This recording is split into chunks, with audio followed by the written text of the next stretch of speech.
Okay, so today for our read aloud, we are going to be reading a story called The Founding of Jamestown. And before we get started, I want to talk to you guys about something that's really important. And this is about making connections to a text. What that means is when you're reading something, really good readers make connections. They think about, ooh, how is this related to something else I know when they're reading a story? That helps them to understand the story better. So here's my questions for you to think about as we're reading the story today. You can try to make a text to self connection and ask yourself, how is the text like my life or experience? Like maybe the girl Annie is helping her mom in the garden, and you think, ooh, I helped my mom in the garden last spring, so I know what Annie feels like. Or you can make a text to text connection. And you can ask yourself, how is this text like another book I have read? So maybe you um, read about somebody sailing on a ship and you think, oh, that reminds me of the book that Miss Ole read in our class a couple months ago. Or you can make a text to world connection. You can ask yourself, how is this text like a real world event? So maybe you hear about the people sailing across the ocean and you think, ooh, that's kind of like when the people sailed across the ocean on the Mayflower. Or you can make a text to media connection. And you can ask yourself, how is this text like something I saw on TV or read on the computer? So maybe you read a news piece on the computer, or you played a video game that was about the early colonists, and you think, ooh, that's kind of like the story we're reading today. So, making connections is really important when you read because it helps you understand what you're reading. And I'm going to ask you to make connections today while I'm reading in activity page 3.2. So, some of the text that I'm going to read is right here on the left. And what you're going to do is you're going to write your connection here. So, you can write text to world, text to self if you want. And then afterwards, you're going to write what the connection was. So maybe you can say, um, they're talking about Jamestown. You can say, I have a text to self experience because I've been to Jamestown. Okay, so please think of some connections. That says make one connection. I want you to make one connection per page. So make one connection here and one connection here. Okay, I'm going to get started.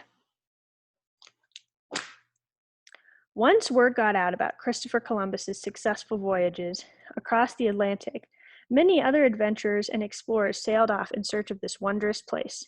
They were all motivated by the possibility of becoming rich and perhaps even discovering new trade routes to the East Indies. Before long, the explorers were replaced by conquerors who intended to take charge of this new land, its wealth, and its people. For a while, Spain focused most of its energies on getting as much gold and silver from Central and South America as it could, though some Spanish scouting parties even ventured into southern parts of North America and beyond. This left the seemingly less appealing North America wide open to the ambition and greed of the French, English, Dutch, and others. The people of these countries had heard stories of the vast amounts of gold and silver the Spanish had found in Central and South America. These new explorers and adventurers intended to become rich too. They not only hoped to claim land, but to bring back ships laden with valuable gold and silver for their proud kings and queens. In the early 1600s, the French ventured onto land in North America. French explorers, such as Samuel de Champlain, set up fur trading stations along the St. Lawrence River in what is now present-day Canada. The Dutch sailed up what is now known as the Hudson River through present-day New York State. The English set sail for Virginia. At this time, all new lands and treasures were usually claimed for the nation that the ship and crew sailed under. In other words, the lands were claimed for the already wealthy kings and queens of Europe. However, these three nations soon discovered that, although there was plenty of land, there was very little gold and silver to be found. This certainly was the case for those who set off to explore and possibly settle in Virginia. In 1606, on a cold, wintry day in December, 3 English ships set sail for Virginia. More than 100 men and a handful of boys were on board the Discovery, the Susan Constant, and the Godspeed, under the command of Captain Christopher Newport. Some of the men were well-known, daring adventurers. Others were seasoned or very experienced sailors. They were farmers and skilled craftsmen on the journey too. Okay, so if you're looking at this picture, you can take a moment and think, this text reminds me of, and you can say, I made a connection, or I made a world to world, text to world, a text to media connection. For me, this kind of gives me a text to self connection, because I look at these people on the ship and I remember a time that when I went on a sailboat on the ocean. Imagine agreeing to set sail across a vast ocean in a small, not so sturdy ship. More than likely, you are not a trained sailor, and, like hundreds of others on board, you're hoping to find a land that very few Europeans have been to before. Perhaps, during the voyage, you suffer from seasickness or becoming fearful of encountering sea monsters. Oh, and by the way, only men and boys were allowed on most voyages, such as this one. Investors in a company that came to be known as the Virginia Company of London paid for the voyage. The main purpose of this expedition was to make money by trading. Everyone involved, especially the investors, expected to get a generous share of the profits. They hoped to trade with the native people and to find, among other things, precious metals. In addition, King James I of England had given the men a charter, or official document, that allowed them to claim a very large area of land in the New World. This area of land stretched from what is now the state of South Carolina all the way up to the east coast to Canada. Clearly, King James had not considered that other people might be living on this land and might not want him to claim it as his own. Because the party of Englishmen and boys had set off in December, strong winter storms made their journey even more difficult. They also ran perilously low on food and water. However, the passengers and crew survived, and 5 months later, on May 1607, they finally caught a glimpse of land.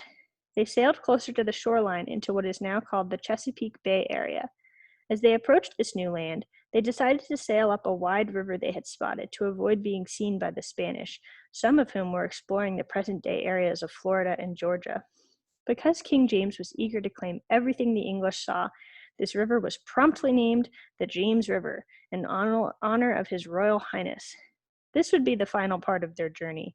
As the men sailed up the newly named James River, they were on the lookout for a safe haven, a protected place where they could moor or dock their ships. About 60 miles upriver, they found an area of land with deep water near the shoreline. The land appeared to be unoccupied. It was time to drop anchor.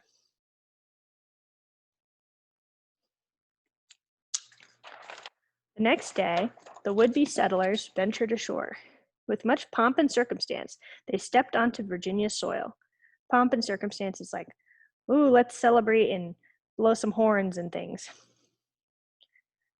Trumpets were sounded, prayers were said, and it was proclaimed that this new land was now the property of, can you guess? Let me give you a clue. He wore a crown and his name was James. Yes, that's right, His Majesty King James I. As you can see, there were many advantages of being a king in those days. The eastern woodland Indians had lived in this region for many, many years.